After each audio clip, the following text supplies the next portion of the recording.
tal? Muy buenas tardes.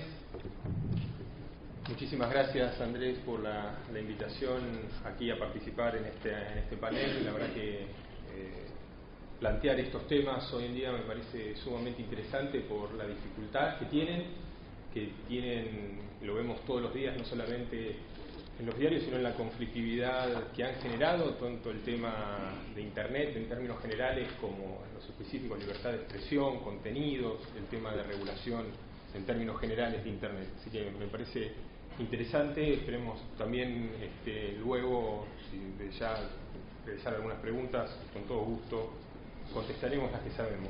Voy a hacer una pequeña introducción general a ver cómo está, desde mi punto de vista, el tema regulatorio de Internet, qué es lo que se está tratando y cuáles son los conflictos básicamente que se abordan o no y que han tenido como consecuencia una serie de fallos que han sido de público conocimiento con respecto al tema de los buscadores y contenidos en Internet. Empezaría diciendo regular o no regular Internet, casi como una dicotomía, como un planteo shakespeariano. Desde que surgió Internet estamos debatiendo y pensando regular qué y cómo Internet. La dificultad, a veces el qué y el cómo, es donde existe el problema, de establecer el límite de, no en el qué, sino en la manera en cómo establecer normas para las conductas que se dan por o a través de Internet. Siempre me imagino, hay tres posibilidades de aplicar una norma sobre Internet, en términos generales. Son la primera, tres bloques. El primer bloque de normas es sobre acciones puntuales de las personas. Es decir, alguien accede indebidamente a un correo electrónico. Hoy en día el Código Penal, esta figura típica, la tiene incorporada desde el 2008, entonces aplico una pena X a esa acción punible individual de una persona. El acceso indebido, la apropiación de base de datos, el provocar daños a un sistema informático, es decir, acciones, leyes que se aplican a conductas individuales. Este sería como un bloque inicial de la regulación en términos generales de Internet. El segundo aspecto o bloque de regulación o no es lo que se conoce como regular Internet en términos generales. Este segundo aspecto es técnicamente muy dificultoso, si no imposible, en la mayoría de los países. Hay muy pocos países que tienen la posibilidad técnica, fáctica de regular Internet porque se controla el único canal de acceso de conectividad. Entonces, en Argentina esto es imposible y en la mayoría de los países, es decir, la diversidad de conexión, la atomización de las redes hacen imposible que una norma, que una ley, que un gobierno censure, controle o elimine contenidos. Desde el punto de vista técnico, si tengo todas las redes de comunicación conectadas a un solo centro, sí, en ese caso es fácil controlar Internet en términos generales. Pongo una orden, un programa que diga se prohíbe el acceso a tal página y todos los que acceden en ese país no pueden acceder. Esto ocurre en 3, 4, 5 países en el mundo. Desde el punto de vista técnico y fáctico en la República Argentina, este segundo bloque, este segundo aspecto de regulación es imposible. Y después tenemos el tercer bloque o aspecto posible o no de regulación, que son sobre las empresas que prestan algún tipo de servicio, ya sea de telecomunicaciones, de acceso a Internet o de servicios asociados a la búsqueda o de contenidos en Internet. En este sector, en este tercer bloque de posibilidad o no de regular, tengo sujetos, personas jurídicas, que son sujetos hoy en día, sí, efectivamente, una regulación. Ejemplo, un proveedor de acceso a Internet, el que nos da la conectividad en nuestro trabajo, en nuestra casa. ¿Es posible de regular? Sí, y está regulado. Existe una norma que me dice, de orden público, que me dice cómo ese proveedor de acceso debe prestar el servicio. Tiene que tener una licencia, tiene que cumplir unos requisitos, etc. Un proveedor, por ejemplo, de buscadores, los proveedores de acceso de los buscadores de Internet, ¿están regulados? No. Simplemente son un grupo de empresas que prestan algún tipo de servicios sobre la red. Las redes sociales, ubico en este sector, en este tercer bloque, ¿están reguladas hoy? No. Se presta libremente. hago una diferenciación. Una cosa es la regulación del servicio en sí y otra cosa es la regulación de la empresa. Obviamente que la empresa, si está radicada en Argentina, se le aplican las normas de orden societario, laboral, etc. ¿Sí? ¿Me van siguiendo? En este sector, en este tercer sector, tengo la posibilidad, en definitiva, como Estado, de regular o no. Hay empresas, como le digo, que sí están reguladas y otras no. En el aspecto regulatorio, y es acá donde en este sector me quiero, digamos, avanzar un poco más para ir bajándolo a lo que está pasando, en este tercer bloque de regulación o no, tengo empresas que están reguladas, que no sería inconveniente acá, digamos, están prestando el servicio bajo normas de orden público. El fin del año pasado ha sido sancionada la ley Argentina Digital, que modifica la ley de telecomunicaciones, en donde establece, por ejemplo, nuevas obligaciones o aspectos vinculados a la prestación de servicios de telecomunicaciones y servicios convergentes, y son regulados, están en la norma y se prestan en la República Argentina. El inconveniente que se da son con los prestadores de algún tipo de servicio que no se encuentran regulados, que son, por ejemplo, en este caso, los buscadores, o le diría hoy casi muchísima la conflictividad que hay con respecto a los contenidos, les diría incluso más hoy en día, los contenidos subidos y ingresados en las redes sociales. Este tipo de sector no está regulado por ninguna norma. La jurisprudencia en los últimos años ha tratado distintas conflictividades, distintos aspectos sobre estos aspectos no regulados. Y casi un montón, incluso en el fallo de la Corte Suprema dice, al no haber ley que regule, tengo que opinar y tengo que establecer alguna pauta para la conflictividad que se dan con el uso de este sector de servicios no regulados. Entonces, la jurisprudencia hoy en día es la herramienta que tenemos y que ha sido protagonista de intentar aclarar e interpretar la norma a fin de solucionar y dar alguna respuesta a la conflictividad que se da con respecto al tema de los contenidos en Internet.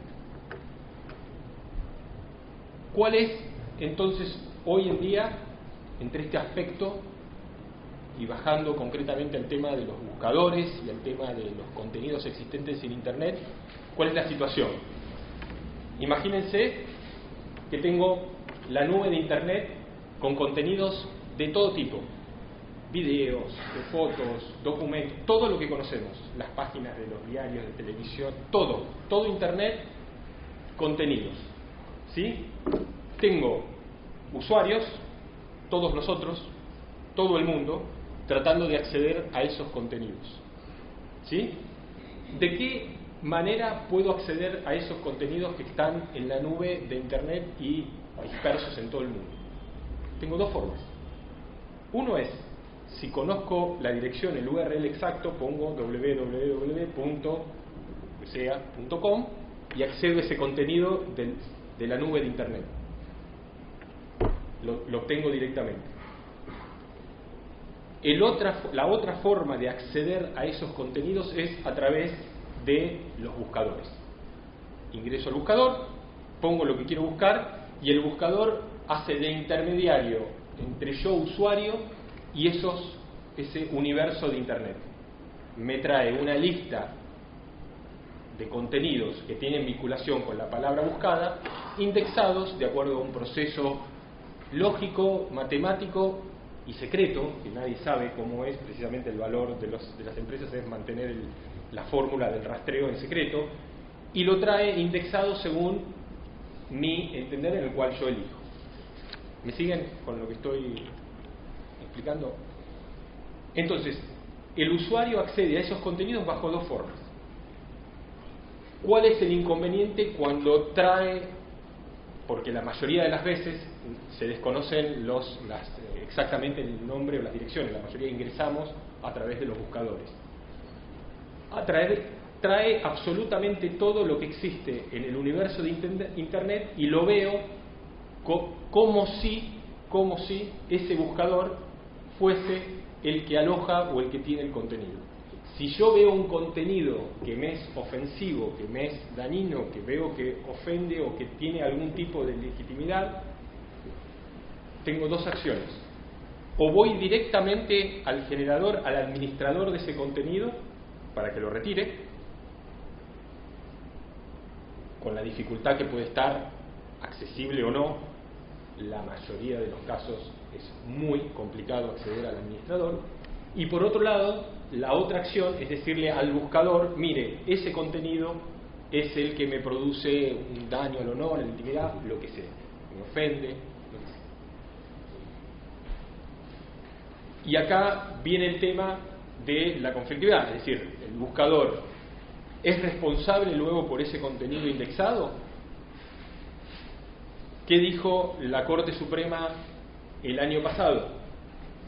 El año pasado, bueno, luego de 8 años de litigio, llegó un caso a la Corte Suprema donde se expidió que los buscadores no son responsables por ese contenido indexado, que son meros intermediarios entre el contenido generado por un tercero en Internet y ellos como prestadores de servicio. ¿Sí? El fallo de la Corte Suprema del año pasado, que establece el tema de responsabilidad, en el punto 18, y después supongo se va a hablar y se va a poner un poco más detalle, establece con respecto a esos resultados traídos por los buscadores dos posibilidades de ofensa o de daño. Me dice que puede haber un daño evidente, ¿sí?, manifiesto, y un daño que requiere alguna investigación, alguna consulta o algún esclarecimiento de si es o no dañoso efectivamente. Dice exactamente manifiesto y grosero en el primer caso, y luego opinable, dudoso o exigible de esclarecimiento. En ese contenido después avanza el tema de diferenciar cuándo es algo evidente y cuándo es algo dudoso. Resumidamente les cuento lo que dice textualmente el punto 18 con respecto a esto, porque estamos definiendo cuándo uno es evidente y cuándo no. ¿Por qué? Porque en el primer caso, en el caso evidente, la Corte Suprema dice que el buscador, con la mera notificación del damnificado, lo tiene que retirar. En el segundo caso, cuando no es evidente o es dudoso, requiere otro tipo de acción o de comunicación para ser retirado. Pero miren lo que dice respecto al tema del daño evidente. Son manifestaciones respecto de contenidos dañosos, como pornografía infantil, datos que faciliten la comisión de delitos o que instruyan acerca de estos, que pongan en peligro la vida o integridad física de las personas o el conjunto de ellos, apología de genocidio, manifiesta perversidad o ilicitada en violencia y desbaraten o adviertan acerca de investigaciones judiciales, montajes de imágenes notoriamente falsos o que en forma clara e indiscutible importen violaciones graves a la privacidad, exhibiendo imágenes de actos que por su naturaleza deben ser privados. Esto, en este caso, habilita a que cualquiera afectado por alguno de estos contenidos puedan pedirlo directamente.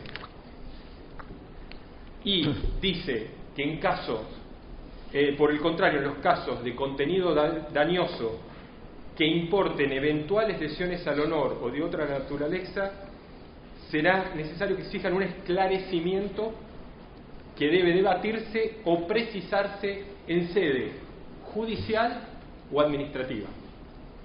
Y la sede judicial o administrativa es la que determinará la veracidad del daño, si es real o no. ¿Está claro?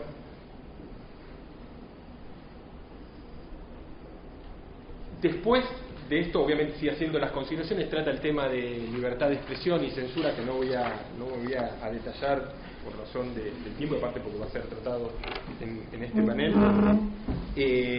La clave de esto es determinar estas dos cuestiones.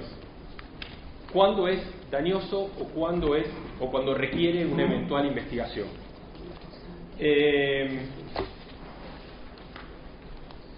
La jurisprudencia no ha sido unánime con respecto a esto. En algunos casos dice que el mero hecho en instancias anteriores lo ha unificado la Corte Suprema en esta postura. Hace un par de años recuerdo, por ejemplo, un caso, y que lo traje aquí, que es el tema, por ejemplo, similar de Mercado Libre, en el cual en el año 2012 la Cámara de Apelaciones en lo Civil estableció que Mercado Libre sí era responsable porque era intermediario entre una operación comercial entre alguien que ofrecía algo o prestaba un servicio y alguien que compraba, ¿sí?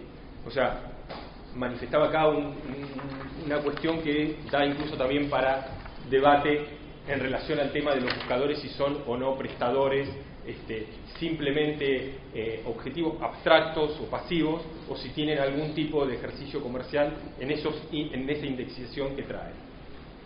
A mí como conclusión en relación hoy a la actualidad, y lo tiro así como para ver si se debate o se plantea, me parece que en primer lugar evidentemente estamos ante la falta de una norma legal clara que explique o que diga o que dé un parámetro exacto. Primero porque lo están diciendo todos los fallos, que falta una norma.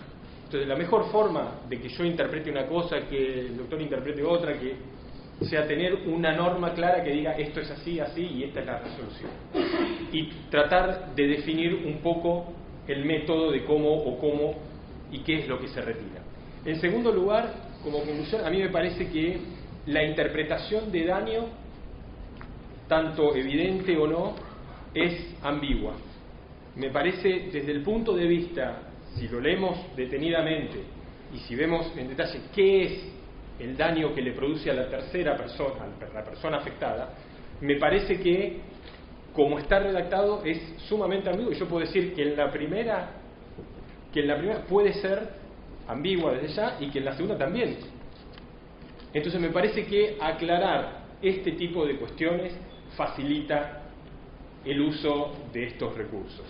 En tercer lugar, me parece que hemos perdido una oportunidad, una posibilidad fantástica, que en el punto está diciendo posibilidad administrativa y judicial de tener algún mecanismo. Después obviamente nos van a contar acá los protagonistas del fallo de Habeas Data con respecto al tema de la ciudad, en donde se está diciendo que la administración establezca algún parámetro en que le diga a los prestadores de servicio qué es daño evidente y qué no es daño evidente.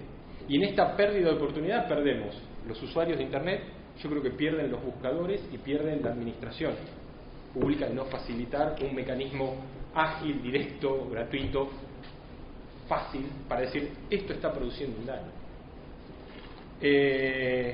Sabor a poco, tengo la sensación, algo de ambigüedad en los conceptos sobre daño, el límite del daño evidente y no daño evidente, y la posibilidad no tratada, y que me parece que hoy en día les puedo asegurar que existen muchísimas más conflictividades con el tema de, por ejemplo, el tema del uso de las redes sociales y de los contenidos ingresados en las redes sociales, y que no existe tampoco ningún tipo de pauta en cuanto y cómo alguien puede crear una doble identidad, una identidad falsa de alguien conocido, subir cualquier foto, etcétera.